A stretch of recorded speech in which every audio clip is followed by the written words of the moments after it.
샬롬 반갑습니다. 옆에 있는 지체에게 인사해 볼까요? 채플에 참 잘 오셨습니다. 네, 요즘 신입생 사역하느라고 고생이 참 많으시죠? 정말 여러분들 사역하시는 그 모습 제가 인스타에서 종종 보는데 너무 열심히 하시는 것 같고 수고하시는 것 같아서 참 감사합니다. 옆에 있는 지체에게 격려의 박수. 네. 전도 앱을 제가 종종 들어가서 보는데 이런 글귀가 있더라고요. 인상사 구역을 해금했다. 단국된가 봐요.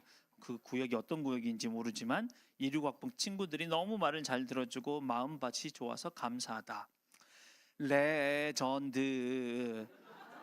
첫 영접, 아침이라 두려운 마음이 있었다. 내가 힘이 없어서 사람들도 안 들어줄 것 같은 기분. 하지만 역시 하나님은 사람의 상태, 감정대로 일하지 않으신다. 아멘입니다. 첫 아들 땡땡이가 전도 타임을 맞춰서 나와줬을 때 기뻤다. 함께한 영혼을 찾으러 돌아다닐 때 잊지 못할 기억이 될 것 같다고 생각되었고 하나님이 함께하심을 느끼는 시간이었다. 아멘. 동생이 아니죠. 영적 아들과 함께 전도하러 나가는 것이 참 은혜인 것 같아요. 여러분이 그렇게 전도 앱을 통해서 어떻게 또 전도하고 사람을 만났는지 나눠주셔서 참 감사하고 또 책임 간사로서 또 일반 평 간사로서 그런 것을 볼 때 참 은혜가 되는 것 같습니다. 같이 기도하고 오늘 말씀 같이 나누도록 하겠습니다. 하나님 아버지, 주님 말씀하여 주시옵소서. 내가 주님 앞에 굴복하고 겸손하게 낮아짐으로 주의 말씀 앞에서 새로워지기 원하오니 주께서 이 시간 우리 가운데 운행하시고 역사하시길 간절히 기도합니다. 감사드리며 예수님 이름으로 기도드렸습니다.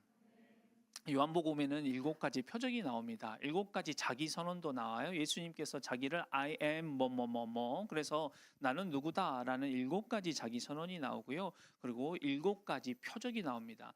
첫 번째 표적은 무엇이냐면 가나에서 혼인잔치에서 물을 포도주로 변환시키는 그런 기적이 나오죠. 또 어떤 표적이 있었나요? 기억나시나요? 네, 신하의 아들을 고치는 그런 기적이 나오고요. 또 38년 된 병자를 일으키시는 기적도 있으시죠. 오병이의 기적이 있고 물 위를 걸으신 기적도 있으셨고 또 나사로가 죽었는데 그 죽은 나사로를 되살리는 기적이 있었고, 그리고 오늘 본문 말씀에 나온 요한복음 9장에 나온 기적인데 날 때부터 맹인이었던 이 소경을 눈을 뜨게 한 이 기적이 나옵니다. 그래서 총 7가지 표적이 나옵니다. 각각의 표적에는 하나님이 하시고 싶어 하는 그런 말씀을 가지고 계시는데 제가 젊었을 때, 어렸을 때 이걸 좀 잘 그렇게 깊이 묵상하고 생각하고 깨닫지는 못했고요. 궁금한 거가 생겼어요. 참 이상한 궁금증이었는데 예수님은 왜 침을 받아가지고 진흙을 이겨서 이 날 때부터 맹인된 이 사람의 눈에 발라서 실로암 못에 가서 씻으라고 그러셨을까? 왜 그러셨을까? 그냥 말씀으로도 고치실 수 있지 않으셨을까? 라는 궁금증이 있었습니다. 왜냐하면 실제로 신하의 아들을 고치실 때는 말씀으로만 고치셨거든요. 굳이 그럴 필요 없었던 것 같은데 굳이 침을 뱉어서 약간 좀 지저분한 것 같기도 하고 왜 그러셨지? 이런 궁금증이 생겼더랍니다. 근데 나중에 이제 여러 이제 학자들의 의견이나 글들을 보면서 정리해 보면 이렇습니다. 학자들의 의견은 이래요. 첫째는 이것은 창조와 연관성이 있다라는 거예요. 창조의 태초에 하나님이 인간을 창조하실 때 진흙을 이기셔서 이걸 가지고 사람을 만드셨잖아요. 그래서 예수님께서 진흙을 이기셔서 이 눈에 발라 고치시는 이 장면은 예수님이 창조하실 때 그때 함께 계셨던 창조주의 그 모습을 암시하는 것을 시각적으로 보여주는 모습이라는 거예요. 이게 학자들의 의견입니다. 두 번째 의견은 뭐냐면 이 날 때부터 소경됐던 이 사람이 믿음의 순종을 하도록 이렇게 발랐다는 거예요. 그냥 말씀으로 고쳐버렸으면 그냥 순종할 것도 없고 그냥 나와버린 거잖아요. 근데 눈에다가 진흙을 바르고 실로암에 가서 씻어라 이렇게 말씀하셨으니까 이 날 때부터 맹인이었던 이 사람이 실로암에 가야 돼요. 믿어야 돼요. 믿고 가야 되고 씻어야 되죠. 믿음이 필요하고 순종이 필요했던 거죠. 그래서 믿음과 순종의 행위가 뒤따르는 것을 요구했다라는 거예요, 예수님이. 그냥 에이 누가 진흙을 여기다가 붙여가지고 사실 맹인은 칩을 맡아서 잘 안 들리나요? 네, 자꾸 그러네. 네. 그래서 이 맹인은 사실 침을 맡아서 진흙을 이렇게 이긴 줄은 몰랐어요. 그냥 누가 진흙을 바른 줄만 알았어요. 그냥 이게 그냥 떨쳐 버렸을 수도 있는데 예수님 하신 말씀을 믿고 실로암에 가서 씻는다는 거예요. 순종의 행위, 믿음 이것이 뒤따랐다는 거죠. 그래서 그것을 요구하기 위해서 예수님이 그렇게 하셨다라는 거죠. 근데 저는 그런 학자들의 의견에 덧붙여서 저의 그 개인적인 의견은 이렇습니다. 그것은 예수님이 이 날 때부터 맹인이었던 사람을 사랑하는 사랑의 표현이었다라고 그렇게 생각합니다.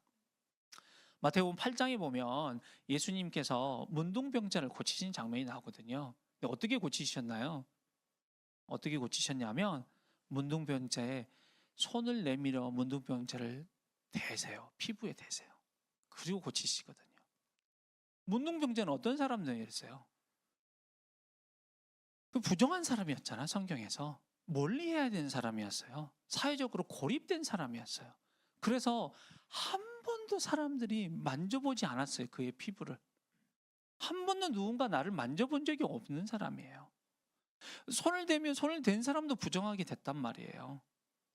세균 보면 막 이렇게 몰래 하고 싶은데, 근데 세균보다 더한 거죠. 문둥병. 전염성이 있는 것도 있고 없는 것도 있는데 다 그때 당신 전염성이 있는 걸로 봤어요. 정말 증오하는 증오의 대상이었단 말이에요. 한 번도 누가 만져주지 않았는데 예수님께서 어떻게 해요? 손을 내밀어 그를 터치하십니다. 그리고 고치시죠.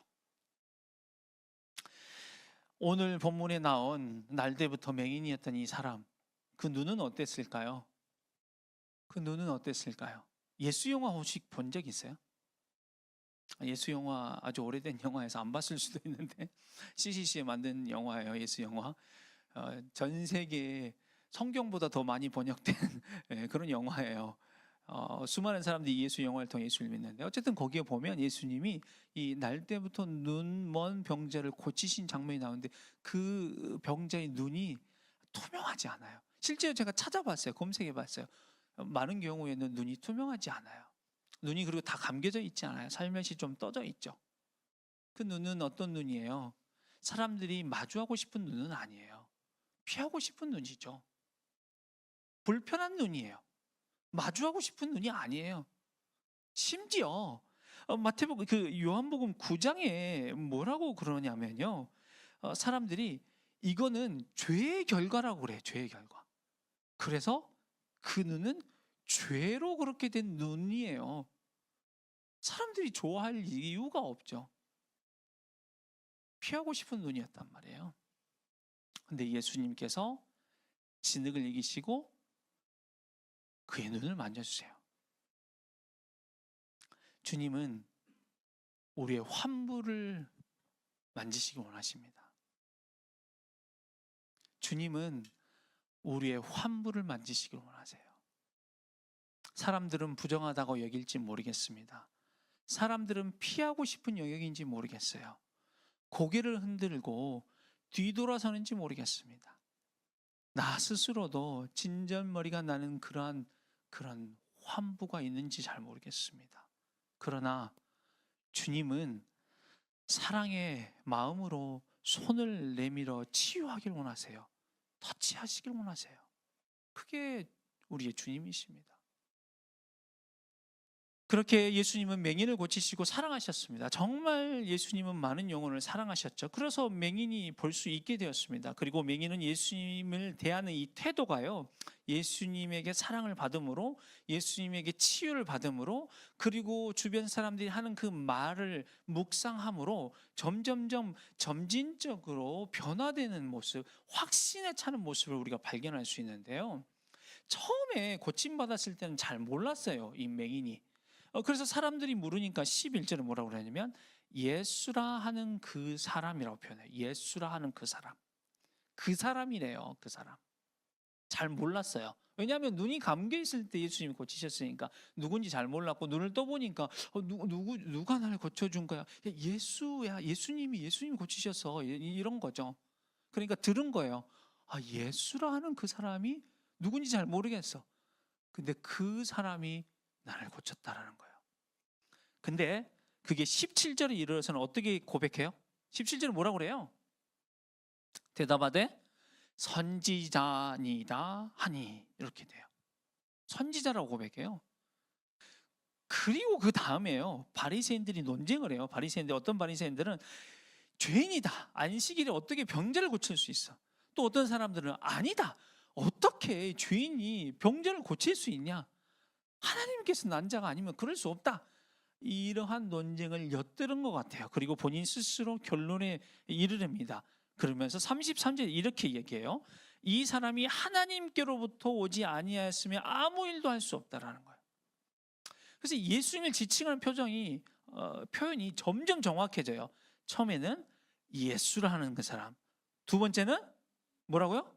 선지자, 그리고 세 번째는 하나님에게서 온 자, 그리고 38절에는 예수님을 다시 만나는데 그때 뭐라고 그러냐면 주여 내가 믿나이다 하고 절하니라, 이렇게 마무리됩니다.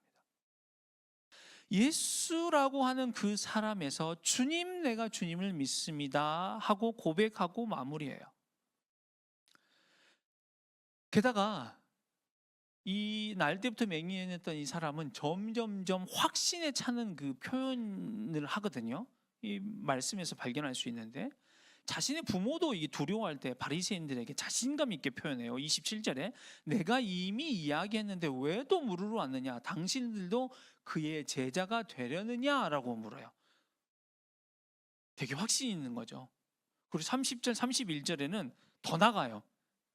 뭐라고 그러냐면 이상하다. 그 사람이 내 눈을 뜨게 하시되 당신들은 그가 어디서 왔는지 알지 못하느냐?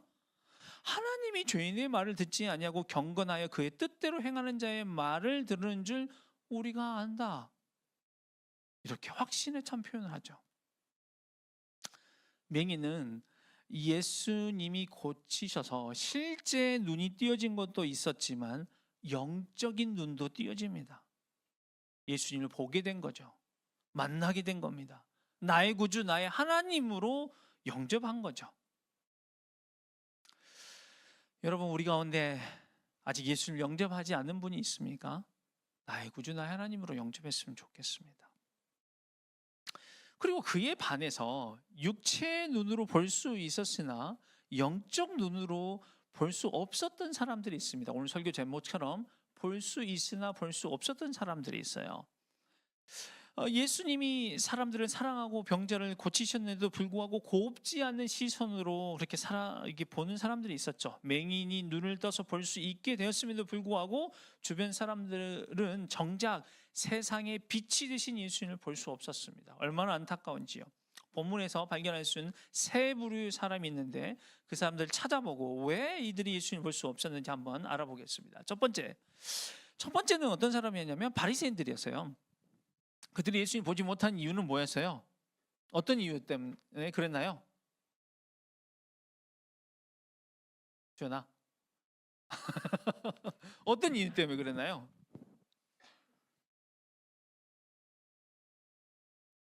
율법에 얽매여 있었죠. 규칙, 규정, 율법 똘똘똘 얽매여 있었어요. 바리새인들의 구전법에 따르면 예수님은 안식일을 범했는데 세 가지 범했어요. 첫 번째는 병자를 고치면 안 됐어요. 안식일에 병자를 고칠 때는 목숨이 위태로울 때만 고칠 수 있었어요.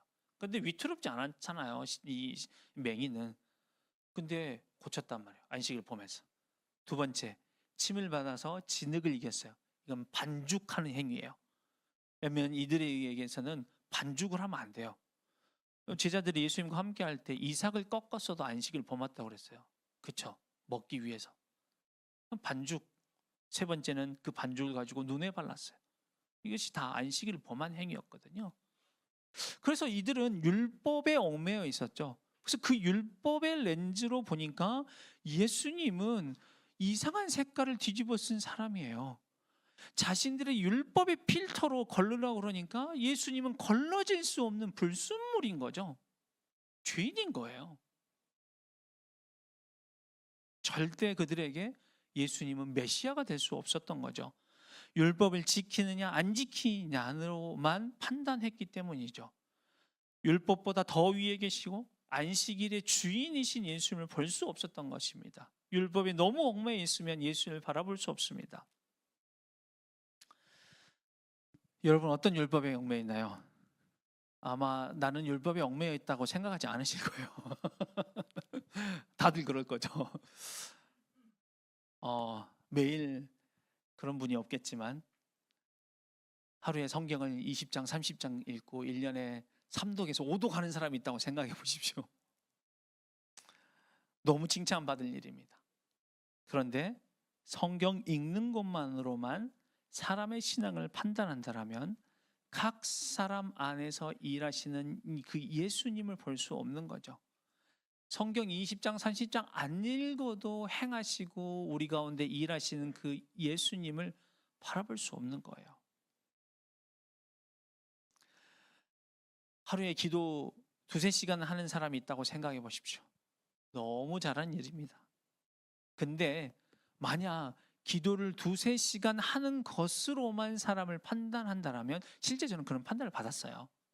네. 사역자면 최소한 하루에 4시간은 기도해야지. 평신도는 1시간 기도해야지 영적으로 살아갈 수 있어.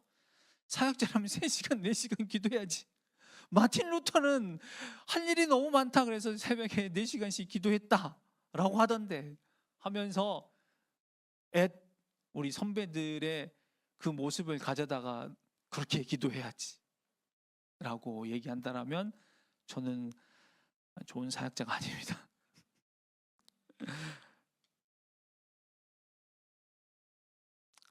어떤 율법의 행위는 우리를 더 신앙적으로 살게 합니다. 그러나 그렇게 잘 살아내는 율법은 우리를 교만에 빠지게 하는 그런 올무를 가지고 있어요. 하나님을 향한 열심을 가지고 있다고 생각하는데 그 열심이 때로는 우리로 하여금 다른 사람을 판단하거나 정죄하게 하기도 합니다.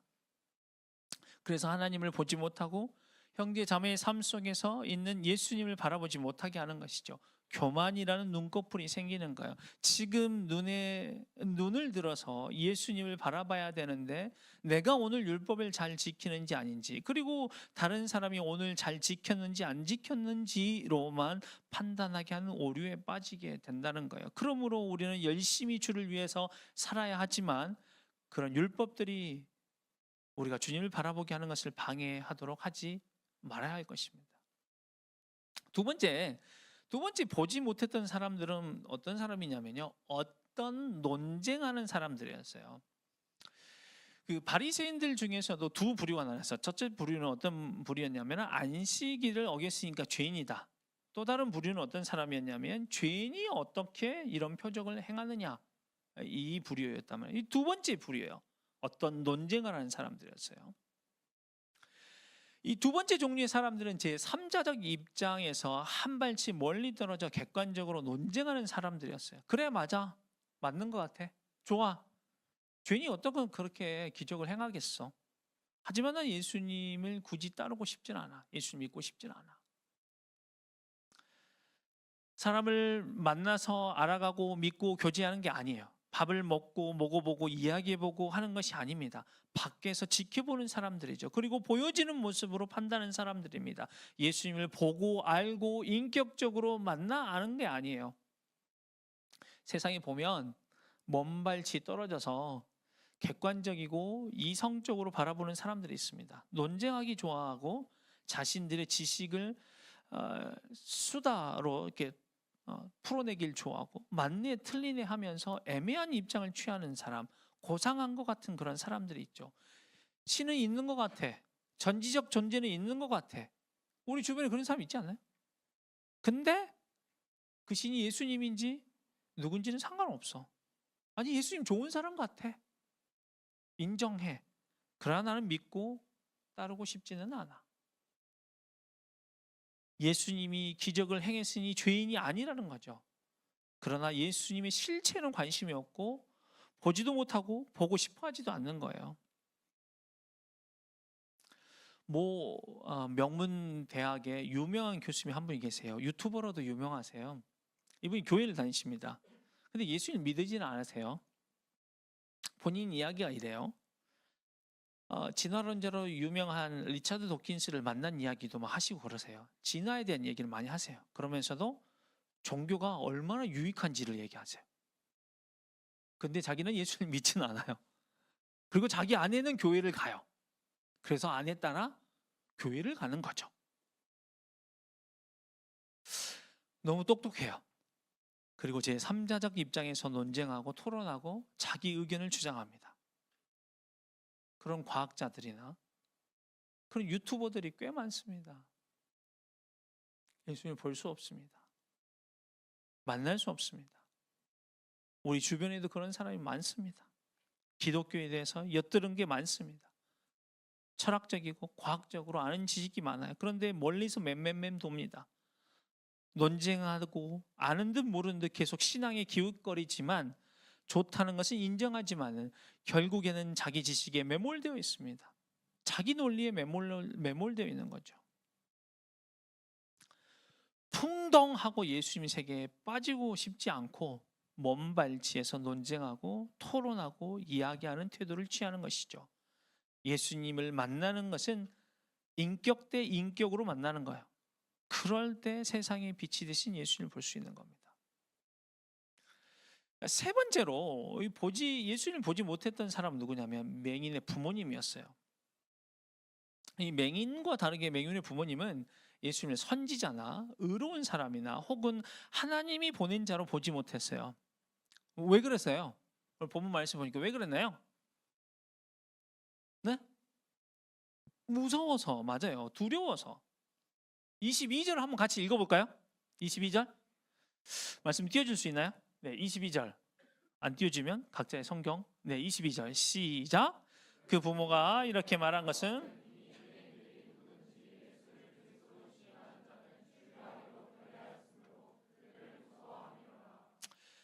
이 당시에 출교의 의미는 컸습니다. 공동체에서 소속되는 것에서 배제된 것이죠. 유대 회당과 사회 공동체에서 완전히 축출되고 가족과 이웃으로부터 철저히 송해당하는 실질적인 경제적 그리고 사회적 사형 선고를 의미하는 것입니다. 예수님을 메시아로 인정하는 자를 퇴출하겠다는 그 바리새인들의 위협으로 당시 신앙이 곧 삶의 기반이었던 사람들에게 극도의 공포를 주는 방법이었어요. 그런 두려움으로 인해서 맹인의 부모님은 예수님을 보지 못했습니다. 저도 사역자이지만 부끄럽게도 사역자로 살 때 예수님을 따를 때 두려움이 몰려들 때가 있습니다. 우리 애가 자퇴를 하고 지금 검정고시 한 달을 안 남았거든요. 우리 애는 공부를 잘하고 재학기를 잘 찾아가 살 수 있을까? 이런 걱정이 들 때가 있습니다. 모아둔 돈은 없는데 나중에 나이 들면 어떻게 하지? 100세 시대 하는데 누구나 오래 산다고 하는데 오래 사는 게 중요한 게 아니라 어떻게 사느냐가 어떻게 사느냐가 더 중요하다고 맨날 TV 광고에서 그러잖아요. 골골백세가 아니라 팔팔백세여야 된다 이런 말도 하고. 나는 준비가 됐나? 어떻게 살까? 집도 없고 퇴직 후 살아갈 돈도 거의 모아둔 게 없고 부모님은 연로한데 장남으로 도와드리지 못하고 이런 두려움이 엄습해 올 때면 하나님이 보이지 않아요. 방법이 보이죠. 어떻게 하면 경제적 안정을 취할 수 있을까? 방법을 모색하는 거예요. 두려움이 엄습해 오면 예수님은 보이지 않아요. 방법이 보이고 또 환경이 보여요. 지금 내가 처한 환경이 보이는 거죠. 나는 왜 이런 환경일까? 나는 왜 한국이라는 이 나라에, 나는 왜 이 가정에, 나는 왜 지금 이 시대에 태어났을까? 왜 이 상황일까? 그런 환경에 집중하게 됩니다. 세상을 살아가는 사람들을 보십시오. 왜 그들이 예수님을 보지 못해요? 많은 경우에는 두려움 때문입니다. 동기들의 취업 소식이나 화려한 일상을 보며 나는 멈춰 있는 것 같은 강박감, 그 불안감을 느끼는 거죠. 예수님을 믿고 채플 시간 드리는 것조차 사치라고 생각하는 거죠. 세상에 빛이 되신 예수님보다 당장 눈앞에 성적과 스펙에 몰입하게 되는 거죠. 나는 왜 금수저로 태어나지 못했을까? 혹은 왜 하필 이런 불황기의 사회에 나아가야 될까? 자신의 처한 그 환경만 탓하게 되는 것이죠. 두려움이라는 이 안대가 우리의 영적 눈을 가려버린 거죠. 그리고 두려움은 정말 가장 합리적인 선택을 하게 돼요. 그 맹인의 부모를 보세요. 자기의 자녀인 것을 부정하지 않아요. 그러나 대답을 피해요. 성인이니까 그에게 물어보라는 거죠. 출교도 당하지 않으면서 거짓말도 하지 않아요. 가장 합리적인 태도로 그 상황을 모면합니다. 사실 지금 바리새인들은 답정너거든요. 답은 정해져 있어. 너는 대답만 해. 이거거든요. 이 맹인에게 예수님이 어떤 사람이라고 물었는데 답은 뭐예요? 답은 이미 정해져 있어요. 답은 뭐예요? 죄인이 맞죠, 죄인. 근데 죄인이라고 안 하고 뭐라고 했어? 선지자로 그랬어. 그러니까 어딜 가요? 부모님에게 가요. 그 물어봤더니 뭐라고 그래요, 부모님이? 난 모르겠어. 걔가 성인이니까 걔한테 물어봐. 다시 와요. 그래서 뭐라고 그래요? 24절에? 이번에 힌트까지 줘요. 너는 하나님께 영광을 돌리라. 우리는 이 사람이 죄인인 줄 아노라. 죄인이라고 얘기해, 빨리. 답은 정해져 있어, 빨리. 근데 어때요? 이 맹인이 답을 주지 않아요. 죄인이라고 얘기하지 않아요. 그래서 맹인 부모에게 찾아온 건데, 그런데 맹인의 부모는 아주 합리적인 대답으로 표합니다. 그 이유는 두려워서였습니다. 그래서 두려움은 합리적 선택을 하고 보수적 선택을 하게 하는 것입니다. 그러나 그것이 가장 좋은 것이 아닙니다. 그 부모를 보십시오. 예수님을 볼 수 있는 기회, 예수님을 선지자라고, 하늘로부터 왔다고, 하나님이 보내신 메시아라는 고백을 할 수 있는 기회를 놓쳐버린 것이죠. 예수님을 만날 수 있는 기회를 놓쳐버린 거예요. 예수님을 마주하고 세상의 빛을 오신 예수님을 직면할 기회를 놓쳐버린 거죠. 사실 가장 합리적인 선택은 뭐예요? 빛이 되신 예수님을 보는 겁니다. 그분의 인도하심을 따라가는 것이죠. 예수님은 세상의 빛이십니다. 빛으로 오셔서 우리를 어둠에서 건져내시고 우리를 빛 가운데로 이끌어 주십니다. 그 주님을 만나야 하고 보아야 합니다. 영적 눈이 뜨일 때 우리는 빛으로 나올 수 있습니다. 제가 설교 도입부에 요한복음에는 7대 표적이 나온다고 그랬잖아요. 각각의 기적이요, 그 사실 메시지를 담고 있어요. 예수님이 어떤 사람이라는 걸 알려주거든요. 그리고 요한복음에 나온 7대 자기선언도 역시 예수님에 대해서 알려줘요. 나는 누구다, 나는 누구다, 계속. 그래서 저희가 초신자한테 어디부터 읽으라고 그래요? 요한복음. 그래서 그래요. 근데 요한복음은 조금씩 읽으면 안 돼요. 이 호흡에 길게 읽어야 돼요. 왜냐하면 스토리가 막 한 장, 두 장씩은 읽어줘야 돼요. 두세 장씩. 그래야지 이 스토리가 마무리되면서 딱 나는 세상의 빛이다. 예수님 하셨던 표현이에요. 요한복음 9장에 맹인의 눈을 고치고 거기에 나온 표현이 나는 세상의 빛이다. 거기서 전달하고 오는 메시지가 뭐냐면 어두웠던 너를 빛으로 인도한다는 메시지예요. 예수님이 누군지에 대해서 알려준 게 요한복음이에요. 그래서 혹시 이 자리에 아직 예수님을 잘 모르신 분이 있거나 아니면 여러분 지금 신입생 사역하는데 연결된 새 친구가 있습니까? 요한복음부터 읽으라고 그랬어요. 근데 자주 반복해서 신학적 메시지가 담겨져 있기 때문에. 저 외대에 새 친구가 많이 연결됐다라고 제가 이야기를 들었는데 사실 요즘 현상인 것 같기도 하고, 근데 외대 말고 이제 다른 캠퍼스도 그 전 비율은 제가 잘 모르겠지만 얼추 제가 느끼기에 새 친구 비율이 살짝 높은 것 같아요. 서울에 제가 이제 사역했던 그 캠퍼스가 그 학교를 이렇게 돌아보고 보물찾기를 했는데 20명이 왔어요. 인스타로 광고했는데 엊그제는 경도를 해서 경도 역시 15명인가 왔어요. 이대랑 홍대랑 합쳐서 했거든요. 각 캠퍼스마다 한 15명씩 왔더라고요. 새 친구가 엄청 비율이 높아요. 진짜요. 어떤 캠퍼스는 50% 이상이에요. 아니, 이거 놀러 왔다고 가입했다는 말이 아니라 새 친구가 생각보다 되게 복음에 관심이 많고요. CCC에 관심이 많아요. 좀 약간 격가지였는데 어떻게 하라고요? 요한복음을 읽게 해달라는 거예요.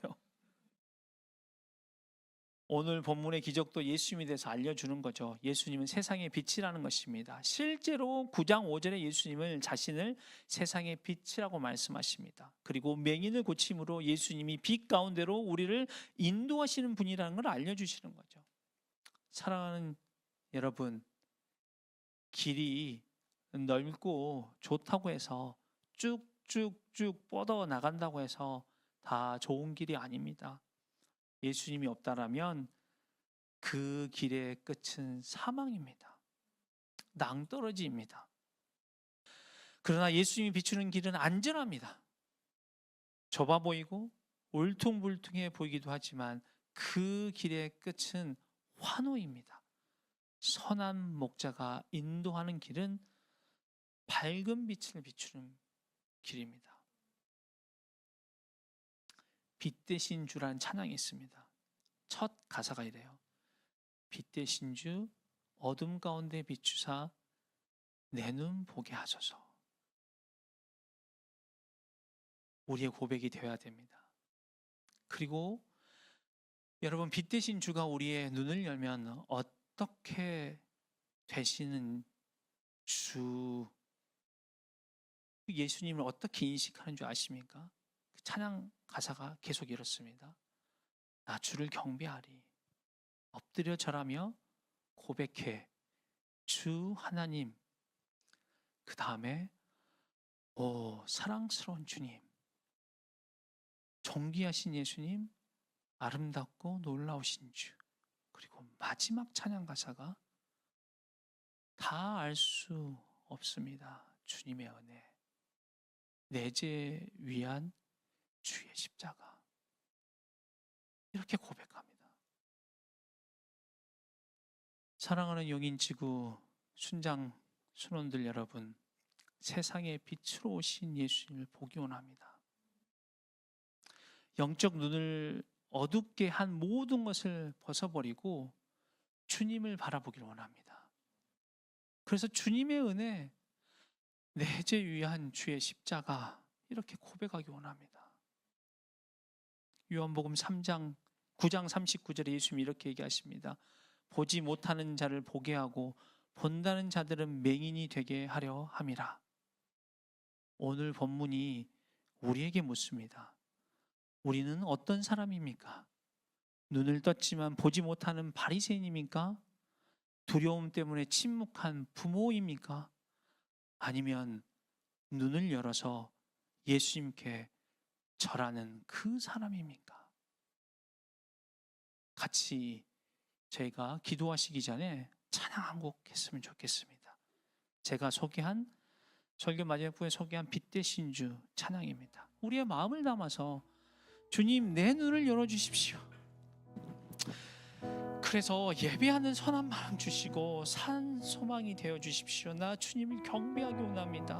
엎드려 절하고 고백해서 주 나의 하나님, 오 사랑스러운 주님, 존귀하신 예수님, 아름답고 놀라우신 주님, 내가 다 할 수 없습니다.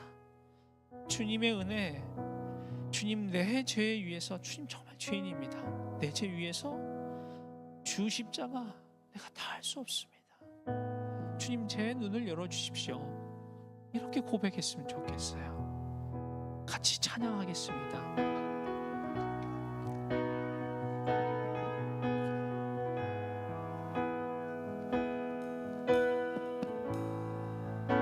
빛 대신 주 빛 대신 주 어둠 가운데 비추사 내 눈 보게 하소서.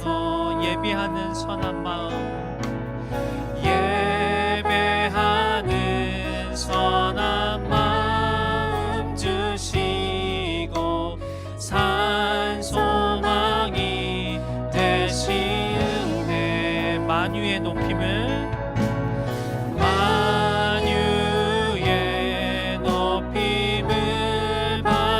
받으소서.